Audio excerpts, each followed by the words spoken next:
All right, looks like we are live here for the HotLap at New Smyrna Speedway. I believe this is episode number 5 already. Hard to believe. Been doing this for that many weeks now. Time flies, let me tell you. First of all, my name is Ryan Stevens. If you haven't tuned into this show before, this is just where I come on and talk to you guys, the fans, the racers, and get everybody up to speed with what's been going on at New Smyrna Speedway. And,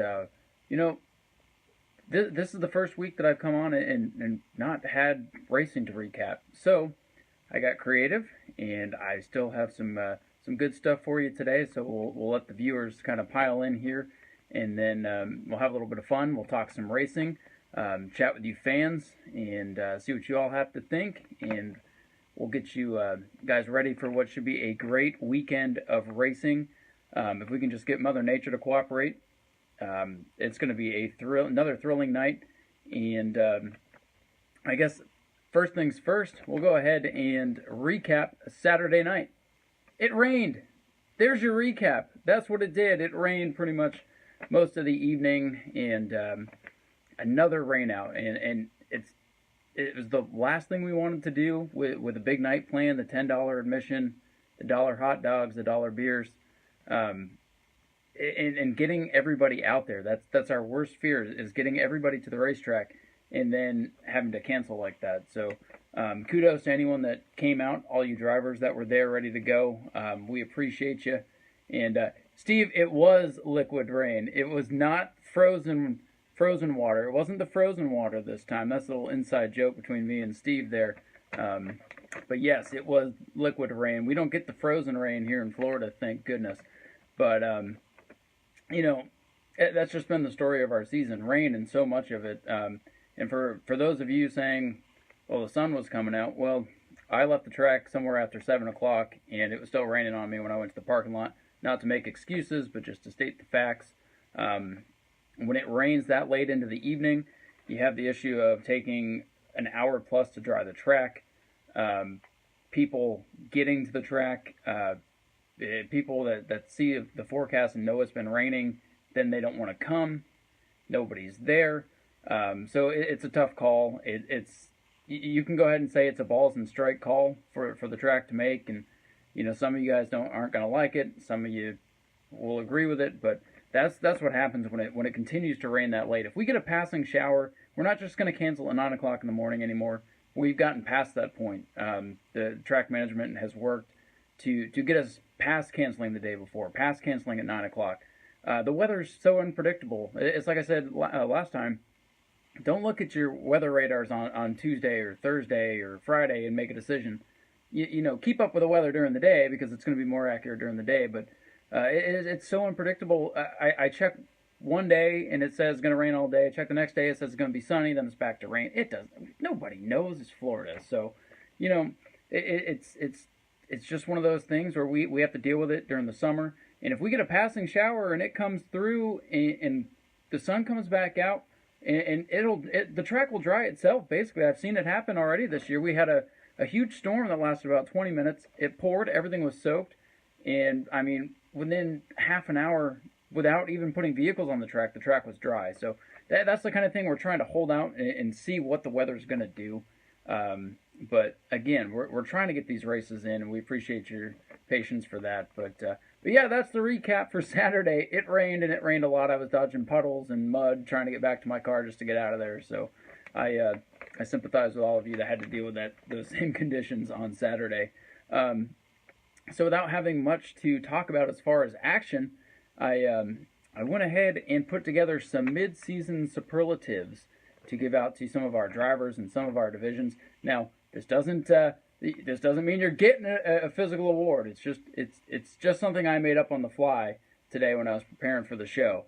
So I've got a few, and I might do this later on down the road. So if you guys have any suggestions for some fun awards that maybe we could do on this show, or you want to give out your own drivers or teams or divisions, some superlatives, go ahead and leave that in the comments. We'll have some fun with it here. So first of all, I would like to do a Most Improved Driver Award so far this season. And right now that goes to Travis Sukup. He has really impressed me. so far this season when he's come out to race. Last time he raced was during the Superstock 50, and he came home an impressive second to Bobby Hawley, a veteran, a champion of New Smyrna Speedway. And Travis raced Bobby hard and clean, and just watching him progress, coming out of the Bombers, getting into the V8 Superstock, and watching him really progress. He's always been a solid driver, but this season he stepped up his game, and we know that car is capable of winning, and he showed it. It's just a matter of time before Travis Sukup goes to victory lane in the Superstock. So right now, you're welcome, Travis. Glad to see you're watching. Keep up the good work. You've really not only impressed me, but your fellow drivers and fans as well. So great job out there. So far, you've got the most improved driver through mid-season. And moving to the next category, onto the dominant driver of the season so far. This one was tough. I really had to sit down and think about it. But I'm going to give the dominant driver award right now to Tyler Simpson in the Mod Mini division. Tyler has won 5 straight. He looks unbeatable right now. We talked about it last time. It's almost time to start throwing the bounty down on the Tyler Simpson 115 machine. He's won the last 5 races. Only one driver has beaten Tyler this year, and that was Bobby Dooley back opening day for the Mod Minis. So Tyler's really been on a roll. And it was really tough to decide, is it Jerry Simons in the Modifieds? Is it Tyler Simpson in the Mod Mini? Jerry's had a string of bad luck here, so Tyler Simpson right now gets my dominant driver of the mid-season, if you will. On to biggest surprise. I'm going to have to go ahead and give that to Steve. I know he's watching with his liquid water comments. So biggest surprise of the year right now goes to Steve Barnes, driver of the number 58 American Auto Sportsman. This is the first time I've seen him run full-time. And Steve has been impressive. He's been very consistent, right there around 4th to 7th, week in and week out, getting stronger as the season goes on.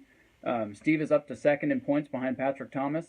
And with that consistency, I believe that that Steve, if things go right, he could really challenge for this championship. I know he's got a good team behind him. He's got Chad Pierce Motorsports helping him get that 58 car faster and faster. And you know, when I saw Steve out there opening day, I honestly haven't seen him run too much before this season personally, but he's really stuck out as one of those surprising drivers to me this year. So right now he gets my biggest surprise award through the midway point of the season. Now, speaking of the best, we're going to talk about the best division. And again, all this is my personal opinion, so if I don't choose your division, it doesn't mean I love every division. It doesn't matter what's on the schedule, from the Bombers to the Mod Minis to the Super Late Models to the Pro Trucks that are coming back this week. But my favorite division this year, based on the quality of races that they've put on, I have to give that award to the Super Stocks. Each week, their races have been thrilling. So there's been some heart-pounding moments, some big crashes, some good battles, some tempers flaring. It's had everything. And honestly, anytime the Super Stocks are on the schedule, that should be a race that you want to go to, whether it's a 25-lap normal event, whether it's a 50-lapper. They've had solid car counts. They've been anywhere between 15 to 16 cars and always over double digits. So the car count is there. The division seems to be growing. And honestly, the Super Stocks, every race has been great. And the championship battle was close for a while until an unfortunate disqualification kind of sunk that, but it's not over yet. Mike Amato has the lead, but he still has to complete the rest of the season if he's going to keep that up. But for me, the Super Stocks have put on the best quality racing so far, so they get the best division award at halfway. Moving on to the Tough Luck Award. You know, sometimes an award has to be given to those who don't have the greatest of luck. So I got to give that to David Rogers, and I know David Rogers, he wins everything. He's been winning forever, but I got to give it to David because for those of you who were at Speed Weeks, you know what David went through when he hit the wall head-on in Turn 3, literally broke the wall, and unfortunately injured his wrist and had to miss opening day for the Super Late Models. That's put him behind the 8 ball, and we know he's a championship contender. He won the track championship a year ago, and suffering that crash really set him back. So he gets the Tough Luck Award. He's turning that around. He's been solid every time he comes back out. But David Rogers definitely gets the Tough Luck Award. And this will probably change because David's luck is on the rise. So we'll see who takes the overall season Tough Luck Award once we get to the end of the year. I think I'll do all these awards at the end of the year and hopefully get some more from you guys. The Gremlin Award. The Gremlin Award. Boy, that's that's got to go to Jerry Simons right off the top of my head. I mean, just based on the last couple of weeks. Jerry has, we all know he's got the best modified, or, arguably the best modified. Wayne Parker would have something to say about that, Ricky Moxley as well. But last couple of weeks, Jerry's had a great car. Also, Jason Boyd, too. Can't forget him when he shows up in a modified. But last couple of weeks, Jerry's had a good car, and the Gremlins have got him. So Gremlin Award, impromptu award, thanks to the track suggesting that. But yeah, we'll give that to Jerry Simons. And then the best storyline. I thought this would be fun to talk about. To talk about some of our storylines, because being able to be at the track week in and week out allows me to follow the storylines. So much goes on throughout the season. The season is so long. It's fun to think about things that happen on a week-to-week basis. I actually have a tie here, so maybe you guys can help me break the tie. So I'm going to talk about two of our biggest storylines, and these will be things that we continue to watch throughout the season and see how they develop, because that's a storyline. It develops. Like I talked to Brad Blanton during intermission a couple weeks ago, and I said, "Hey man, it looks like you've been struggling recently," and that's just something that I had observed. And then, I learned from him, "Hey, I was just sitting back watching those guys. I thought they were going to wreck," and then he proved me wrong in the feature and ran well. So storylines develop, and so I'm going to give you guys two that I couldn't decide which one of these has been the most fun to follow, or is going to be the most fun to follow for the rest of the year. So I'm going to start with what I call the rise and fall of the Big Four in the American Auto Sportsman. We started off the season with Matthew Green, Earl Beckner, Jason Vale, and Patrick Thomas going toe-to-toe, bumper-to-bumper, fist-to-fist almost at some points. And it could be a reality show.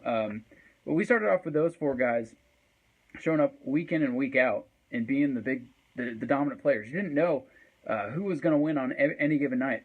All four of them could have won. They all have, except Matthew Green, who's been knocking on the door. He's so close. And, he was the first one to really get knocked out. He was the victim of some post-race stuff, and the calls didn't exactly go his way. But he's come back out. He missed a race, so he's kind of fallen down in the point standings. Can still get that back up and have a solid season if he continues to come back out. But then we had some situations with Patrick Thomas and Earl Beckner, which everybody knows. I mean, that was a big story in and of itself. But we didn't see Earl and Jason with us last week, so the Big Four kind of crumbled in just a couple of weeks, just based on some of the post-race stuff that went on, and everybody is going to have a different opinion on what they thought happened and who they thought was right and who they thought was wrong, so I'll leave that to you guys. But really, it's been fascinating to watch those four guys put on a hell of a show each week, to having so much go on because the drama has been so high this year, to literally seeing it turn into, well, we'll see who's going to show up now, and it could be a big two going for the rest of the season. Hopefully, Jason and Earl come back out, and we can have the Big Four. Steve Barnes is clawing his way in, trying to make it, hey, I'm part of the big group here. So it's going to be a continuing storyline, but it's been fascinating to watch just the drama and the close quarters racing between those four guys, and we'll have to see how it develops. Another big story that I picked out is the Team Merckx championship battle we have brewing in the Bombers now. It looked like Nate Holycross, who was in the running for Most Improved Driver, looked like he was going to run away with the Bomber Championship with how dominant he was earlier in the season, but he has sold his car. I don't know if I'm supposed to out him or not, but it's all over his Facebook. He's building the super stock, so he's going to be back bigger and better than ever. But it looked like Nate was going to take that division, but he just recently lost the point lead to Dan Webb and his teammate John McCormick.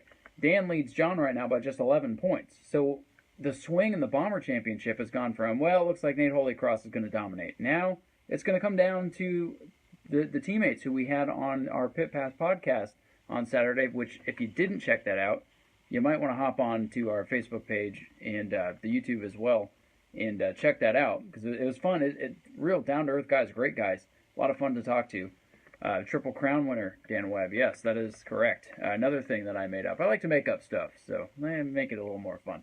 But it's going to be interesting to see if it'll be Dan or John winning the championship. And I know that sometimes those guys have things that they do on the weekends. They might not be there every single week. So if someone can step up like John Delancey, I mean, the championship is not decided in the Bombers. And it might be John, it might be Dan. Only 11 points right now. It could be John Delancey, who's just there clawing his way up there, trying to get faster, and it could just be consistency. So it's going to be interesting to see what happens with the Bomber Championship because it's not cut and dry this year. So much can happen, especially since they race every week. If the cars can even survive, hopefully for John and Dan's sake, they can. But yeah, it's going to be fun to watch the Bomber Championship battle because there's a lot of unknowns there, just like there's a lot of unknowns in the Sportsman division right now, and that's what makes the storyline so much fun is, well, we don't know what the storylines are going to hold each week, and we don't know what's going to happen, and that's what keeps us wanting to go to the racetrack. That's what keeps me so into the races. It's so much more than just watching cars go in circles to take a checkered flag and who's going to go to victory lane. It's, well, 5th place might matter tonight. 4th place is going to matter. How'd the rookies do?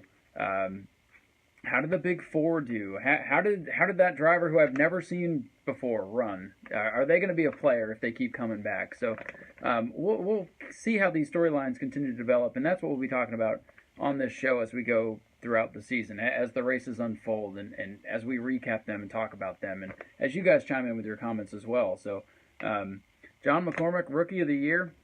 Well, you're definitely in the running.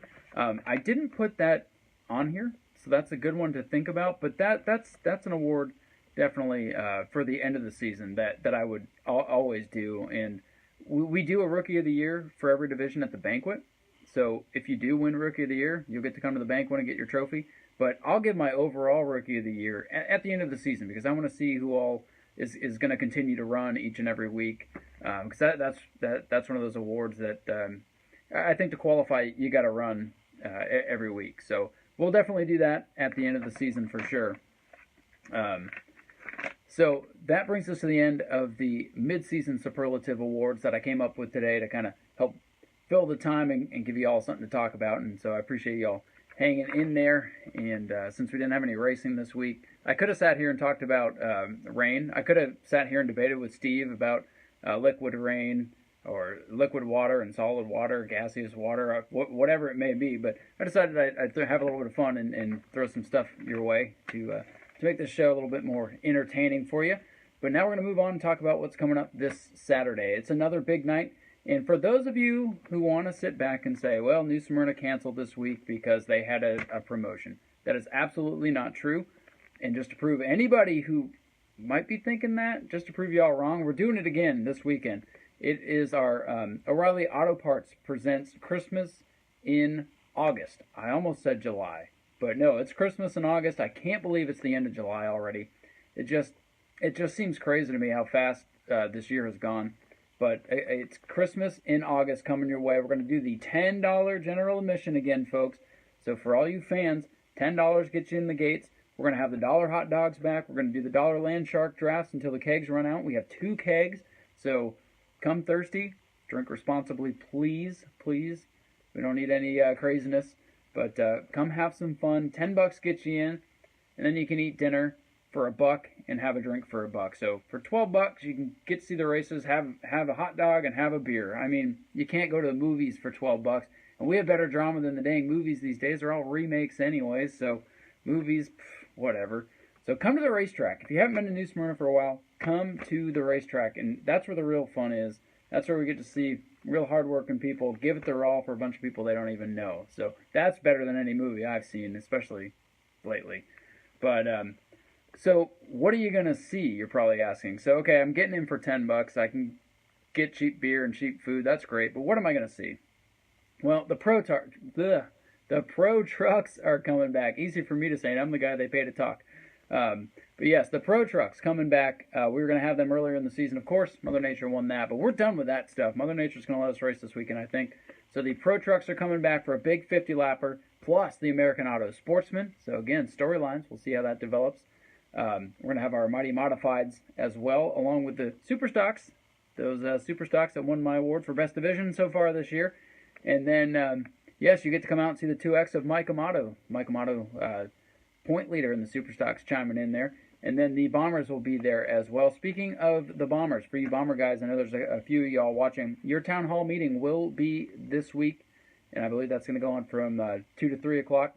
It'll be an hour before the pit gates open. So come on out, voice your opinions, let us know what you want, what you think, what can make your division better, how we can help you guys get your car counts back up. So for you Bomber drivers, and I know there's a lot of you guys that are part of the Bombers that haven't been racing this year, we invite you as well to come on out, voice your opinions. Yeah, I'm talking to you, Joe Rock, Keith Krause, William Heineman, all you Bomber drivers, and of course you current Bomber guys. Hopefully Michael Scannell will come out. Dan and John, and John, bring your kid with you too, because I know he's just getting into it. But let's get all the Bomber drivers out. Let's figure out how we can build your division back up, because you guys are just as much fun to watch as a super late model. I don't care what anybody says. If you put a good field of Bombers out there, I'm gonna have just as much fun watching that as I am a super late model 100. So I'm one of those people who I don't care what kind of car it is. I just want to see some good racing. And the Bombers, you guys have been really good this year. Going through a bit of a lull right now, but I'd like to see it build back up. So come on out. Come to your town hall meeting. Let us know what you think. Let us know what we can do. Voice your opinions. I know Rusty's been taking everything you all say to heart, and he's been thinking about 2019 and what we can do different. Bear with us for 2018. If you don't like the rules, if you don't like the points structure, it's all stuff we're thinking about. So, come let us know. Rusty's going to do a lot in 2019 to make things different. And, speaking of different, as you can see in the comments here, we're perhaps working on bringing concerts to New Smyrna Speedway. So utilizing the Speedway for all kinds of things. So any kind of suggestions, this is your voice. So come on out for you Bomber guys to your town hall meeting. We'll put that on the website, or I'm sorry, on the Facebook so everybody knows.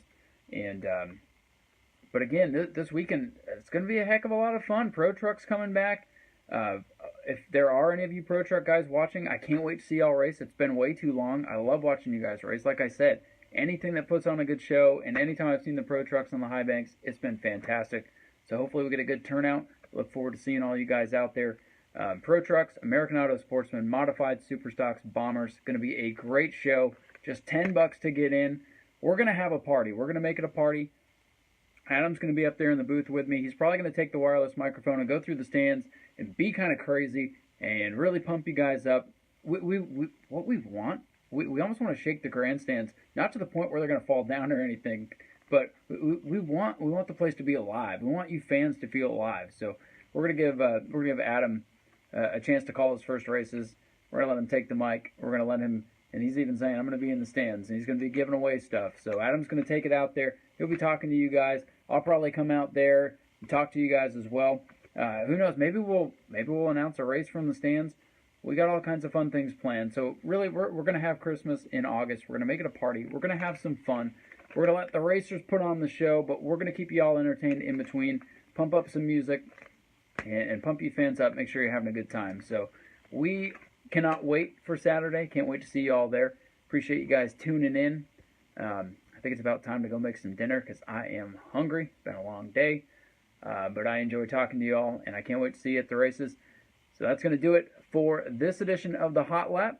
I've enjoyed talking about the races with you guys, and I will see you on Saturday. You all have a great week, and take care of yourselves. We'll talk to you next time.